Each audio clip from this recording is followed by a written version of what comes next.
बिस्मिल्लाहिर्रहमानिर्रहीम।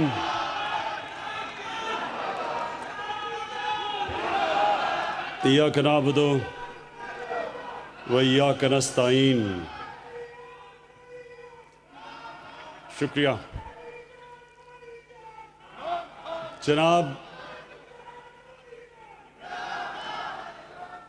जनाब अली ज़फ़र साहब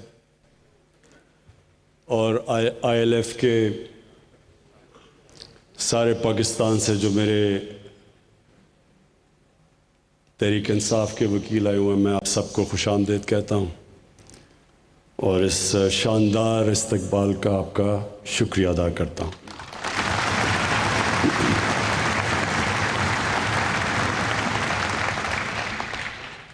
मुझे अली ज़फ़र की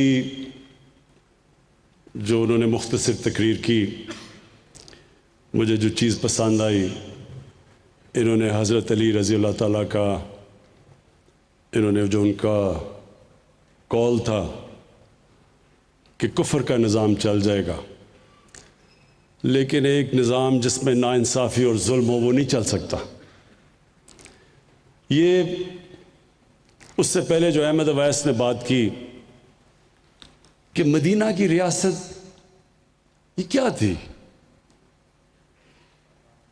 कि मैंने जान के इलेक्शन से पहले मदीना की रियासत की बात नहीं की, क्योंकि मैं ये नहीं चाहता था कोई ये समझे कि मैं उसको इस्तेमाल कर रहा हूं वोट लेने के लिए।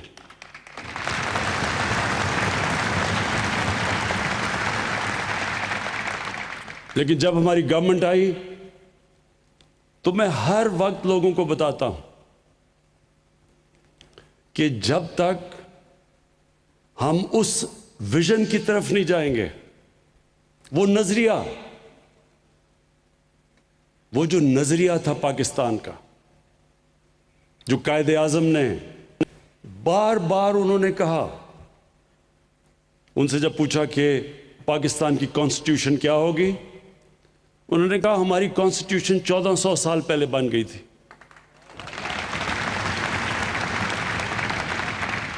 और इलामा इकबाल को जितना आप पढ़ें तो वो एक ही चीज कहते थे।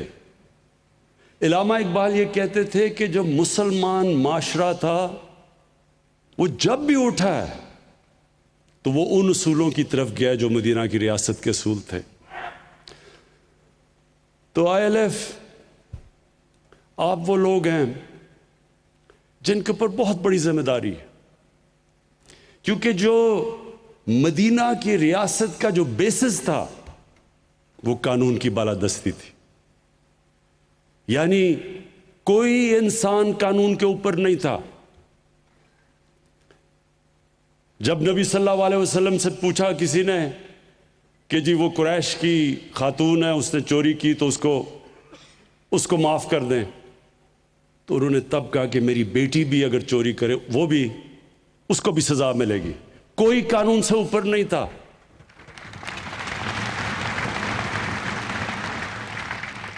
ये याद रखें, ये एक सिविलाइज्ड सोसाइटी का बुनियाद है कानून की बालादस्ती। कोई सोसाइटी जिसके अंदर कानून की बालादस्ती नहीं है, रूल ऑफ लॉ नहीं है, कभी मुकाबला नहीं कर सकती उस माशरे का जिसमें रूल ऑफ लॉ है। मुसलमानों से पहले रोमन्स दुनिया की सुपर पावर थे, रोमन लॉ था। बाकियों को वो बार्बेरियंस कहते थे क्योंकि उनके पास कानून नहीं था। ग्रीक्स उससे पहले थे, उनकी सिटी स्टेट्स थी, डेमोक्रेटिक थी, कानून था, वो आगे निकल गया दुनिया से। जब मुसलमानों का अरूज हुआ तो मैं इसलिए बार बार अपनी यूथ को कहता हूं, नौजवानों को कहता हूं, वो स्टडी करें, वो तारीख का हिस्सा है, वो कोई मिथोलॉजी नहीं है। एक 623 को क्या था, हिजरत हुई, उसके बाद क्या 625 को जंग बदर हुई, 636 को रोमन एम्पायर बैजेंटाइन यार्मुक की जंग के अंदर हार जाता है। जो 625 सिर्फ 313 लड़ने वाले थे। 11 साल के बाद रोमन एम्पायर गिर जाता है, 12 साल के बाद पर्शियन एम्पायर उनके सामने गिर जाता है। तारीख का हिस्सा है।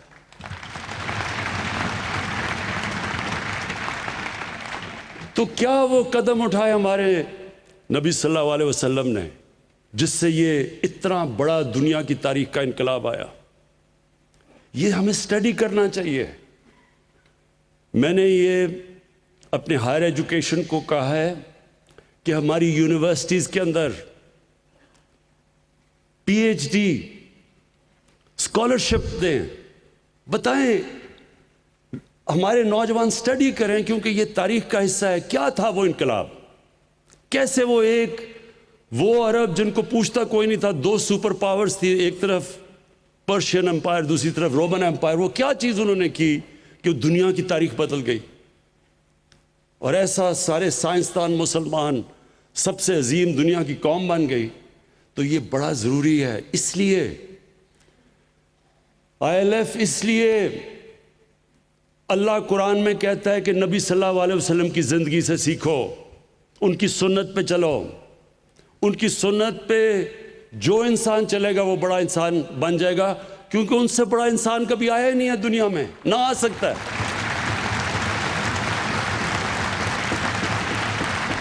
और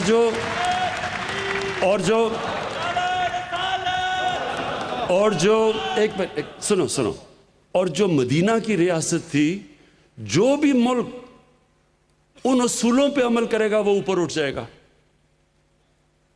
इसलिए अल्लाह हमें कहते हैं कि उनके रास्ते पे चलो, उनसे सीखो, क्योंकि उनसे बड़ा रोल मॉडल कोई नहीं था। तो इसलिए हमें उसको स्टडी करना चाहिए। और उसमें जो नंबर 1 चीज़ हमें नज़र आती है, कानून की बालादस्ती। और इसलिए ये बड़ा इंपॉर्टेंट टाइम है पाकिस्तान में। ये आप सबको समझना चाहिए कि ये एक पाकिस्तान में फैसला कुन वक्त है। ये जो सारे बेरोजगार सियासतदान इकट्ठे हो गए हैं,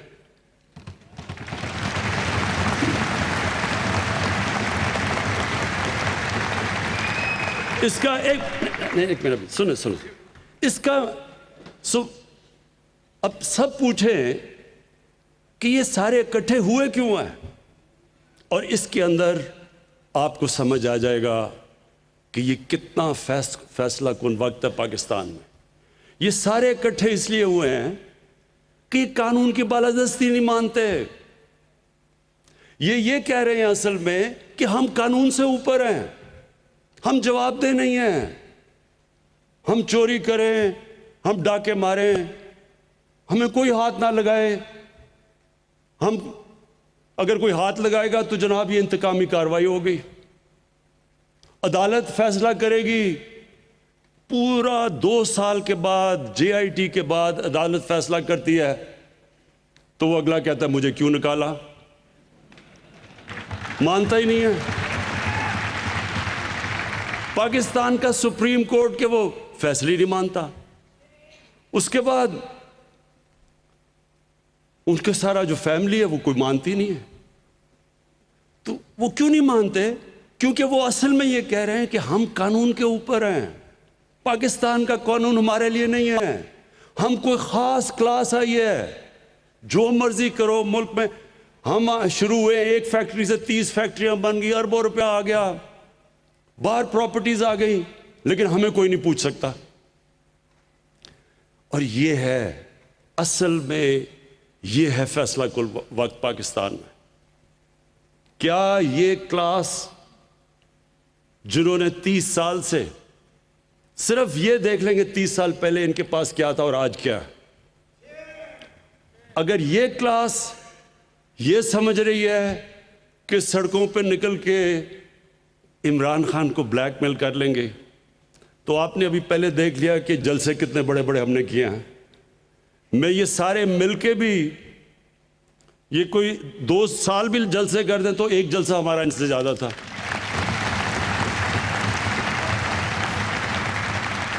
और उसकी वजह है लोग निकलते हैं किसी मकसद के लिए, किसी नजरिए के लिए निकलते हैं। लोग निकलते हैं जुल्म का मुकाबला करने के लिए, लोग किसी की चोरी बचाने के लिए नहीं निकलते। खुद लंदन बैठा हुआ है, कारकुनों को कह रहे जनाब आप जाके आप सड़कों पर निकले और उसकी चोरी बचाएं। वो आप कीमे के नान भी खिला दें, वो फिर भी नहीं निकलेंगे। जबरदस्ती लोगों को पैसे, अच्छा मुझे ये भी पता है कि पैसे भी बड़े चलाने की कोशिश करेंगे, ये पैसे भी आ रहे हैं इनके लिए। मैं सारे इनके कारकुनों को कहता हूं पैसे भी खाएं, कीमे के नान भी खाएं, लेकिन आराम से घर बैठें। लेकिन मुझे एक इनका नया स्पोक्समैन बना है। अब मैं क्या कहूं, हमारे मिनिस्टर का भाई है, नहीं मिनिस्टर का भाई है, वो मुझे कहता, मैं देख रहा था किसी टीवी प्रोग्राम में, कहता कि नवाज शरीफ को उसने आयतुल्ला खामोनी के साथ मिला दिया। कहता आयतुल्ला एक सुनो, कहता कि आयतुल्ला खामोनी भी बाहर चला गया था मुल्क से। अब वो देख रहा था, मैं उसको भी देख रहा हूं कि क्या ये लोगों को बेवकूफ समझते हैं? क्या ये समझते हैं कि लोगों को पागल बनाया जा सकता है कि आयतुल्ला खामोनी भी बाहर गया था? आयतुल्ला खामोनी को बाहर जबरदस्ती बंदूक की नोक पे भेजा गया था। यहां मिन्नतें कर करके बीमारियां हो गई, 6 बीमारियां हो गई, 12 बीमारियां हो गई।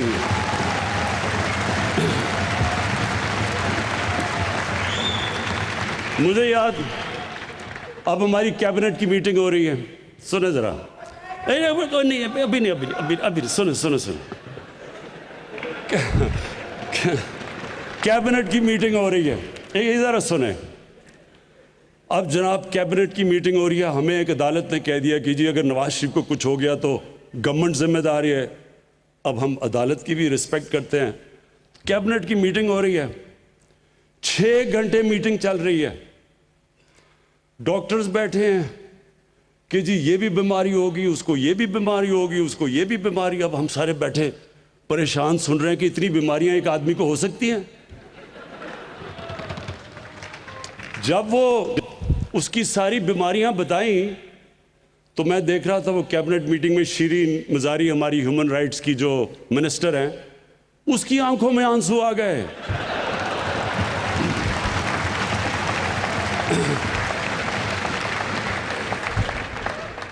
अब जो भी शीरीन को जानती हैं, अगर शीरीन मजारी की आंखों में आंसू आ गए तो सोचें कि किस तरह की बीमारियां हमें बताई गई थी।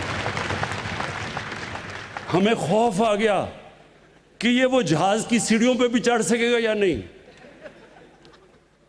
और ये वो वहां जाके जैसी लंदन की हवा लगी, एक और नवाज शरीफ निकला है और उसको जुबैर कह रहा है कि ये आयतुल्ला खामोनी के साथ मुकाबला कर रहा है उसका। आयतुल्ला खामोनी से ईरान की पब्लिक प्यार करती थी। आयतुल्ला खामोनी उसके लिए हेलीकॉप्टर से लाहौर से निहारियां नहीं आया करती थी। वो थोड़ा सा दही और रोटी पे गुजारा करता था।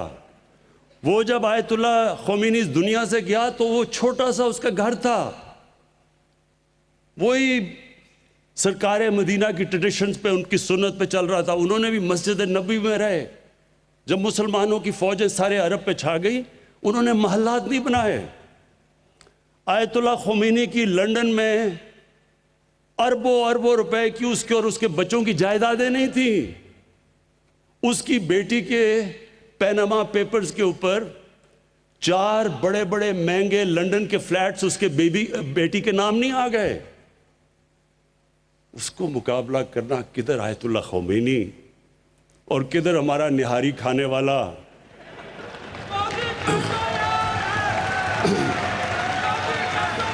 लेकिन सुनो लेकिन फिर जरा सुन ले। मैंने जब इसके साथ वो जो सारे अभी बेरोजगारों की मैं लाइन देख रहा था, तो उनको, और जब इनके भी सारे लोगों को देखता हूं तो मैं सोचता हूं कि क्या उनको कोई शर्म नहीं आती कि उनके लीडर ने इतना मुल्क का पैसा चोरी करके बाहर ले गया? कोई शर्म नहीं आती आपको कि पहले लोग गुर्बत कितनी है हमारे मुल्क में? एक 3 दफा प्राइम मिनिस्टर, 1 से 30 फैक्ट्रियां, लंदन में हर बच्चे के अरबों रुपए के घर, हिल मेटल, कोई यानी कोई उनको नहीं कि आज तक एक ऑथेंटिक डॉक्यूमेंट नहीं बता सका कि ये अरबों रुपए की प्रॉपर्टीज कैसे आई, ये मनी ट्रेल किधर गई, पैसा बाहर कैसे गया। अगर मैं एक क्रिकेटर होके एक फ्लैट लेता हूं 34-35 साल पहले और 40 साल पुराने कॉन्ट्रैक्ट दिखा सकता हूं अदालत को, जब मुझे जरूरत नहीं थी, मैं तो कोई पब्लिक ऑफिस होल्डर नहीं था, मैं तो कोई वजीर नहीं था, मैं तो कोई वजीर आला नहीं था, मैं तो क्रिकेट खेलता था, इंटरनेशनल क्रिकेटर था। उसके बावजूद अदालत के अंदर मैंने जो उन्होंने मेरे से डॉक्यूमेंट्स मांगी, 40 साल पुराने कॉन्ट्रैक्ट्स दिखाए उनको। तो जो 3 दफा मुल्क का प्राइम मिनिस्टर एक डॉक्यूमेंट ना दिखा सके, तो इनके जो लोग हैं सारे, क्या उनको कोई शर्म नहीं आती कि गरीब मुल्क से पैसा लेके बाहर ले गया? मैंने सोचा कि कोई इतना, या तो बहुत ही बड़ा कोई डफर होगा जो समझे कि वाकई ये ईमानदार है, लेकिन फिर चंद दिन पहले मैंने देखा कि इनका एक सीनियर ओहदेदार सुबह के 3 बजे किसी खातून के घर तंजीम साजी करने चला गया।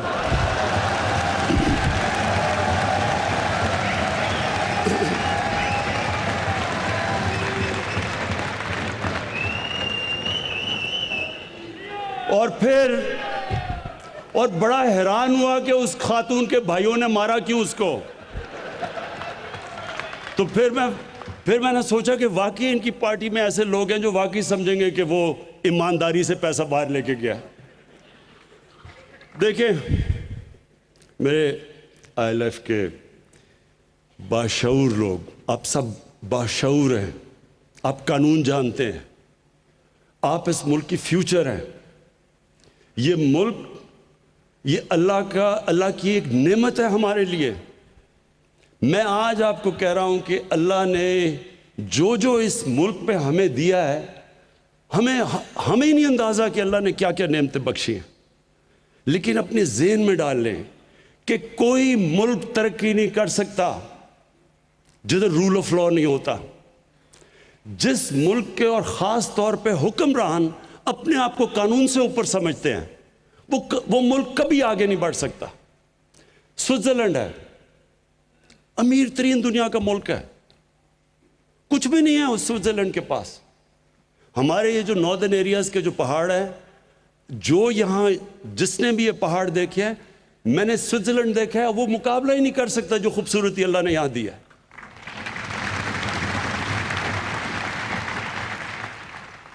जो ज़रख़े ज़मीन दी है, जो हमारी वैरायटी दी है, यानी अल्लाह ने क्या चीज़ नहीं दी इस मुल्क को। लेकिन ये ज़हन में डाल लें कि कभी भी कोई मुल्क, जब उसके हुक्मरान अपने आप को कानून से ऊपर समझते हैं और जब वो करप्शन पे लग जाते हैं, कोई मुल्क तरक्की नहीं करता। दुनिया में वसाइल में अमीर तरीन मुल्क हैं, हमारे से भी ज़्यादा वसाइल है, लेकिन हमारे से ज़्यादा गुर्बत है, क्योंकि वहाँ भी ऐसे लोग बैठे हुए हैं हुक्मरान जो मुल्क का पैसा चोरी करके बाहर ले जाते हैं। आज ये आपको समझना है कि दुनिया से हो क्या रहा है। हम अकेले नहीं हैं जो पाकिस्तान में जिधर हमारी रिसोर्सेज चोरी करके बाहर जा रही हैं।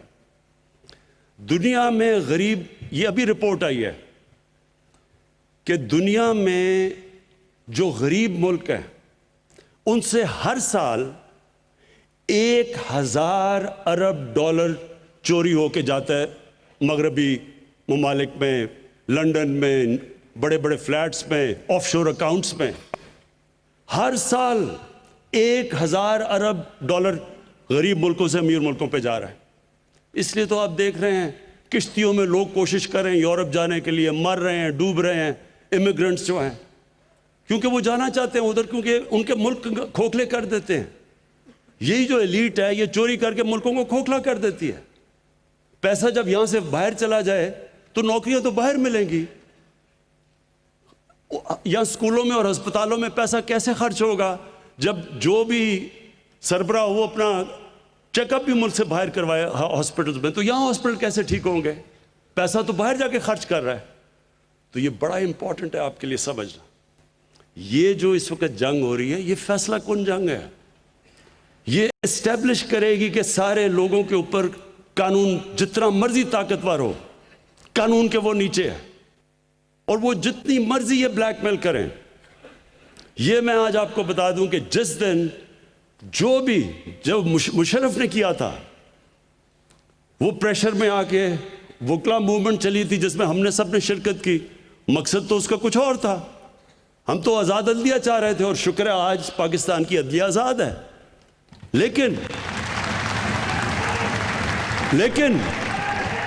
लेकिन उस प्रेशर में जनरल मुशर्रफ उस प्रेशर में आके एनआरओ दे गया दोनों को, और वो एनआरओज ने पिछले 10 साल में जो इस मुल्क के साथ किया है, इस मुल्क की जो इन्होंने माशियत तबाह की है, जो कर्जे चढ़ाए हैं, हमें आके कहते हैं कि जनाब आप जवाब दें। हमारे से पूछते हैं, जब एक मुल्क, एक गवर्नमेंट जितना टैक्स इकट्ठा करती है साल में, उसका आधा टैक्स, उसका जो आधा पैसा है वो इनके लिए हुए कर्जों की किस्तों में चले जाते हैं, तो मुल्क आगे कैसे बढ़ सकता है? बताएं हम किधर से पैसा लाएं तालीम पे, सेहत पे, अस्पतालों पे?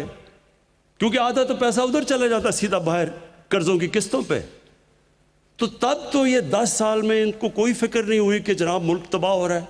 मिल के दोनों हुकूमत कर रहे थे, तब तो जमहूरियत भी नहीं खतरे में थी, माशियत भी नहीं खतरे में थी, जब कर्जे चढ़ा रहे थे। ख्वातीन और हज़रात, इंशाअल्लाह आप ये अब देखेंगे कि ये जो पाकिस्तान जिधर अब पहुंच गया, इंशाअल्लाह आप देखेंगे ये, इसको कहते हैं टिपिंग पॉइंट। जो मुश्किल 2 साल थे वो बड़ी मुश्किलों से हमने निकाल लिए, बड़े बड़े इम्तिहान आए। हमें शुरू में तो डिफ़ॉल्ट से बचना पड़ा, उसके बाद ये जो कोविड का आया, सारी दुनिया में जो कोरोना का क्राइसिस आया, जिस तरह पाकिस्तान निकला है, वो जिस तरह अली ज़फ़र ने कहा है, WHO कह रही है कि पाकिस्तान उन 4 मुल्कों में से है जो सबसे बेहतरीन तरीके से वो कोविड से निकले हैं।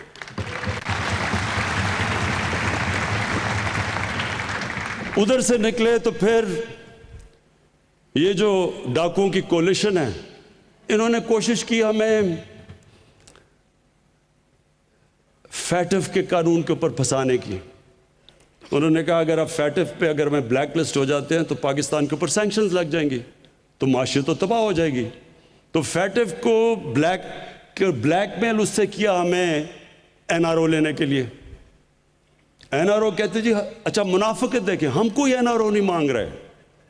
वो जो इन्होंने हमें जो कहा जी हम फैटिफ में तब आपके साथ चलेंगे अगर 34 शिकें नैब के कानून की 38 में से 34 शिकों को चेंज करो, तब हमें फैटिफ के ऊपर वोट देंगे। मतलब नैब को ख़त्म कर दो।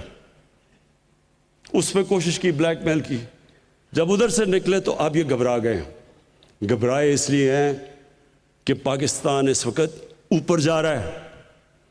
इस महीने आप हैरान होंगे सब कि सारी दुनिया में इस वक्त मुश्किल हालात हैं। पाकिस्तान में जो सीमेंट की सेल हुई है पिछले महीने, वो पाकिस्तान की तारीख में सबसे ज़्यादा हुई है। जो पिछले महीने मोटरसाइकिलों की एक मिनट जो मोटरसाइकिल की सेल हुई है पाकिस्तान में, वो भी रिकॉर्ड सेल हुई है एक महीने में। इसका मतलब कि मुल्क आगे निकल रहा है।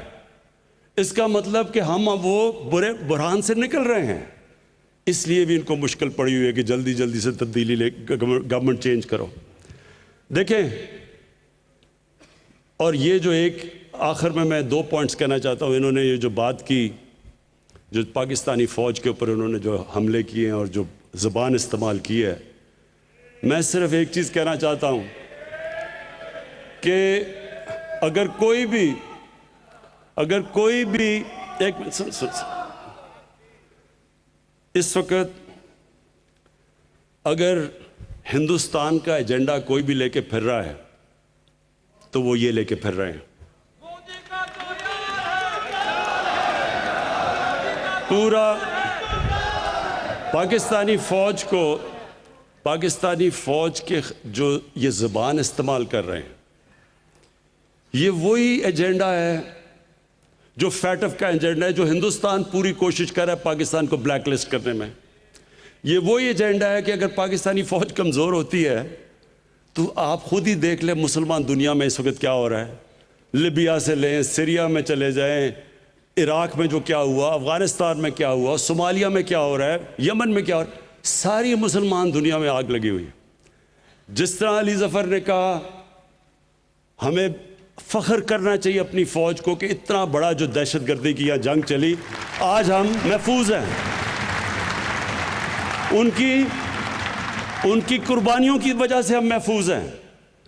और ये पाकिस्तानी फ़ौज के ऊपर ये जो उंगलियां उठा रहे हैं, मैं इनसे सवाल पूछता हूं कि मुझे क्यों नहीं कोई प्रॉब्लम, मुझे कोई पाकिस्तानी फ़ौज से क्यों प्रॉब्लम नहीं है? मुझे क्यों हर जगह पाकिस्तान की फ़ौज खड़ी है, पाकिस्तानी गवर्नमेंट के साथ, हर एजेंडा के साथ खड़ी है, हमें क्यों नहीं प्रॉब्लम? कौन सा मेरा मंशूर है जिसके पीछे हमारी फ़ौज ने मदद नहीं की, बल्कि उधर जिधर फ़ौज नहीं भी करती, मसलन कोरोना में उन्होंने हमारी मदद की, फ़ौज का तो काम नहीं था। हाँ, कराची में मदद की, जिधर बड़ा बचाया, जो नालों के अंदर उन्होंने फ़ौज की वजह से सफाई की, बच गया कराची। एक मिनट सुने प्लीज़ सुन लें। तो मैं ज़रा आज को बताना चाहता हूँ कि इनका मसला क्या और मुझे क्यों नहीं कोई मसला। ये आपने सबने समझना है कि ये इशू है क्या।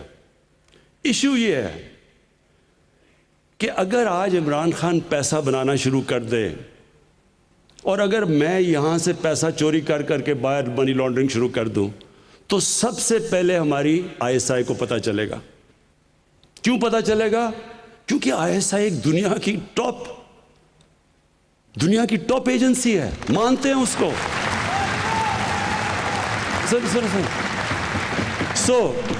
ये ज़रा समझने की कोशिश करें आप। मुझे इसलिए नहीं प्रॉब्लम क्योंकि ISI को पता है कि इमरान खान कैसी ज़िंदगी गुजार रहा है। इनको क्यों प्रॉब्लम है? क्योंकि बाकी सारे इदारों को तो ये कंट्रोल करके बैठ जाते हैं। जो सुप्रीम कोर्ट के अंदर जब वो केस चल रहा था पैनामा का, तो सुप्रीम कोर्ट के अंदर जस्टिस खोसा ने क्या कहा था? उन्होंने कहा सारे पाकिस्तान के इदारे मफलूज कर दिए गवर्नमेंट ने। कोई भी पाकिस्तान का इदारा इंडिपेंडेंट फंक्शन नहीं कर रहा, ना नैब कर रही है, ना SCCP कर रही है, ना FBR कर रही है। कोई भी इदारा ये गवर्नमेंट को चेक नहीं कर रहा। जिनका काम चेक और बैलेंस करना है वो सारे इदारे कंट्रोल कर लेते हैं। एक इदारा रह जाता है, अब उनको पता है कि पाकिस्तान ISI को सारी इनकी चोरी का पता है। अब उसको कंट्रोल करने की कोशिश होती है और उधर लड़ाई होती है। इसलिए तो नवाज शरीफ की हर आर्मी चीफ से लड़ाई हो जाती है, क्योंकि वो उसको पंजाब पुलिस बनाना चाहता है। और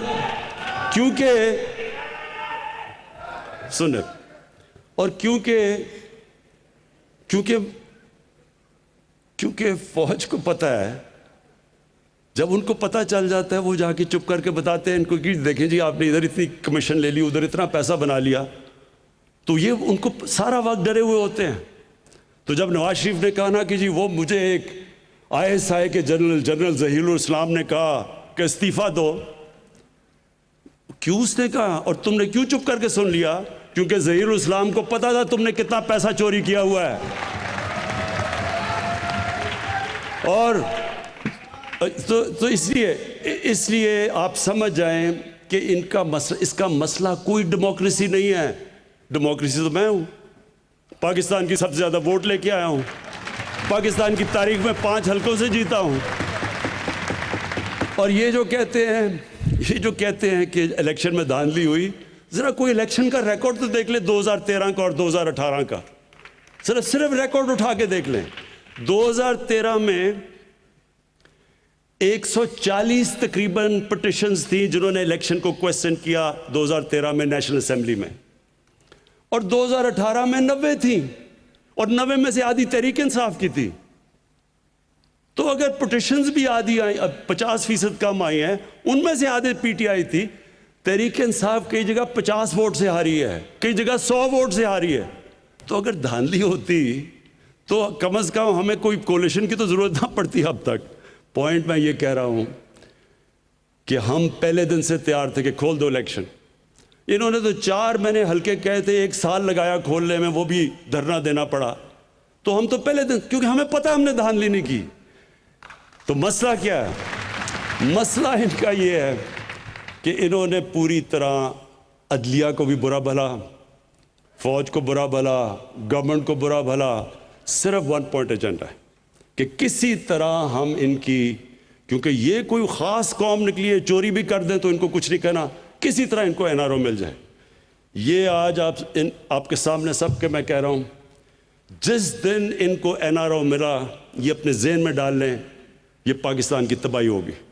पाकिस्तान इसके बाद नीचे जाएगा, पाकिस्तान में कानून की बालादस्ती ख़त्म हो जाएगी। अगर इनको एनआरओ देना है तो बेचारे गरीब लोग जो जेलों में घुसे हुए हैं, उनका क्या कसूर है? उनकी तो लाखों की चोरों में बेचारे वो जेलों में पड़े हुए हैं, और ये अरबों की चोरी वाले कह रहे हैं जी हमें माफ़ कर दो। तो आखिर में मैं उनको भी पैगाम देना चाहता हूँ कि आपने जो मर्जी करना है, जितने मर्जी जलसे करने हैं, जिधर आपने कानून तोड़ा, मैं आपको आज वाजे कर रहा हूं कि मैं सीधा आप जेल में जाएंगे, और वो जेल में नहीं, अब वीआईपी जेल में नहीं जाएंगे, अब जाएंगे जिधर आम बेचारा गरीब आदमी, गरीब जिधर मुजरिम जाता है। और आप सबके लिए, मेरे आईएलएफ के दोस्तों, मैं आपको आखिरी 3 चीज़ें कहता हूं। नंबर 1, सुन लें। नंबर 1, इंशाल्लाह सारे मैं वकीलों को हेल्थ कार्ड दिलवाऊंगा।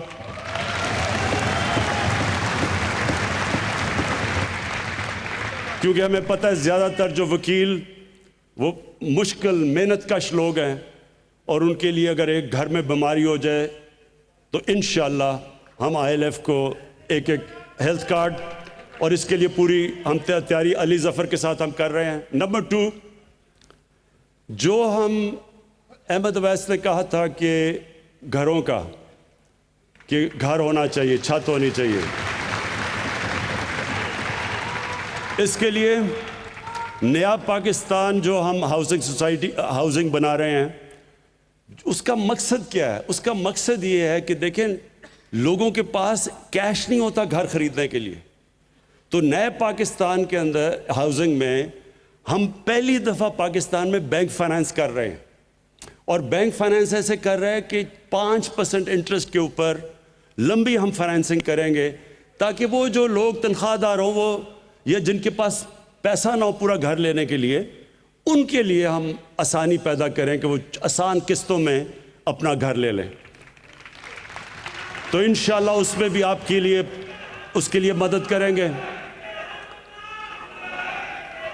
और तीसरी चीज़ ये जो अभी बात की अहमद अवैस ने, ये सारी दुनिया में होता है। जो भी चीज़ें, जो मसलन कॉन्ट्रैक्ट साइन होते हैं, उस हर जगह पिटिशंस, उसके अंदर वकील होते हैं। वकीलों का इसलिए आपके लिए रोज़गार भी हो जाएगा, आपके लिए आमदनी भी हो जाएगी, और ये प्रैक्टिस सारी दुनिया में होती है। तो इंशाल्लाह ये भी हम तीनों चीज़ें आपको कर देंगे। और ये आप सबके लिए आईएलएफ दूर दूर से आप आए हुए हैं, मैं आपका शुक्रिया अदा भी करता हूँ। मैं आपको भी अली ज़फ़र इस फंक्शन का आपको खराज तहसीन पेश करता हूँ, और मैं ये चाहता हूँ कि आप सब पाकिस्तान के फ्यूचर लीडर्स बने, आप सब पार्टिसिपेट करें पॉलिटिक्स में। कायद आज़म मोहम्मद अली जिन्ना एक मेरा लीडर मैं मानता हूँ, और वो हैं कायद आज़म मोहम्मद अली जिन्ना, और वो एक बैरिस्टर थे बेहतरीन। उन्होंने, कायद आज़म ने हमें असल में बताया कि पॉलिटिक्स क्या होती है, नज़रिया क्या होता है, ईमानदारी क्या होती है, और मैं चाहता हूं कि आप सब वकील उनकी मिसाल के ऊपर चलें। बहुत बहुत शुक्रिया। वज़ीर-ए-आज़म इमरान खान ऑल पाकिस्तान इंसाफ लॉयर्स फोरम के ज़ेर-ए-एहतमाम सेमिनार से खिताब कर रहे थे। अहम खबर आपको